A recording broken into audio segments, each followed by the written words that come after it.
Ladies and gentlemen, have you ever found yourself in a conversation where it felt like your words were floating in the air, unheard?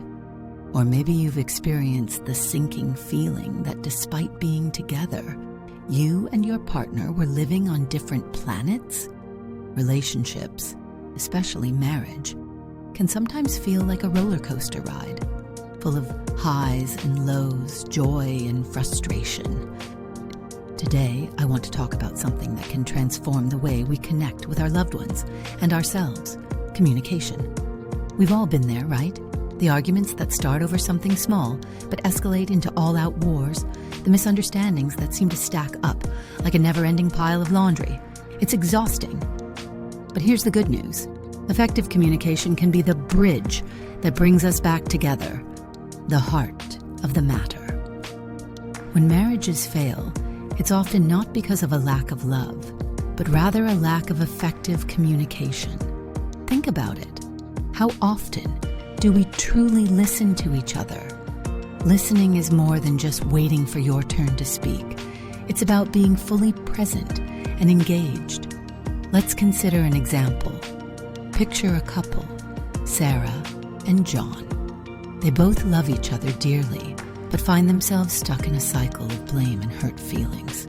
They argue about finances, chores, and even the little things, all because they don't feel heard. It's a common scenario. They want to be understood, but they're so busy defending their own points that they forget to listen. The shift from frustration to connection. So how do we break this cycle? The first step is to listen actively. This means giving your partner your full attention. Put away your phone, turn off the TV, and make eye contact. Show them that you value what they have to say. Reflect back what you hear. So what I'm hearing is that you're feeling overwhelmed. Is that right? This simple practice not only clarifies understanding, but also makes the speaker feel valued. Next, let's talk about expressing ourselves honestly and openly. It's essential to share our feelings without blaming the other person. Use I statements instead of you statements.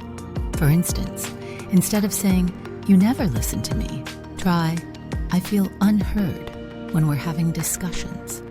This shift takes the focus off blame and places it on your feelings, making it less confrontational and more constructive. Conflict resolution, a new perspective. Now, let's dive into conflict resolution. Conflicts are inevitable, but how we handle them can make all the difference. Instead of viewing conflict as a battle to win, see it as an opportunity for growth. But when conflicts arise, approach them as a team. Ask yourselves, how can we solve this together? Here's a powerful technique, the time out. If a conversation gets too heated, agree to take a break.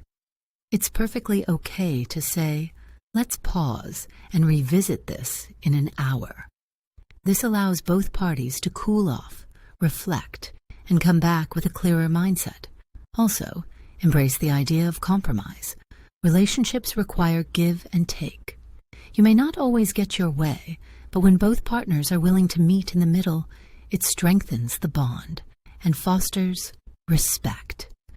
Inspiration to change. So, what can we take from this? Effective communication is not just about talking. It's about building a foundation of trust and understanding. It's about creating a safe space where both partners can express their thoughts and feelings without fear of judgment. I want you to imagine your own relationships, your partner, your friends, your family. How different would they look if you implemented these strategies? How much deeper would your connections be? The ability to communicate effectively is a skill that can be learned and refined. When we actively listen, express ourselves openly, and approach conflicts as partners, we create an environment where love can flourish. Remember, communication is not just a tool, it's the lifeblood of our relationships. Call to action. Today, I encourage you to take a step back and evaluate your communication habits. Are you truly listening? Are you expressing your feelings constructively? If the answer is no, it's time for a change. Commit to being a better communicator. Embrace the vulnerability that comes with opening up, and watch as your relationships transform. In closing, remember, effective communication can heal wounds, mend broken bridges, and build lasting connections. Let's not just talk about love. Let's practice it through the art of communication.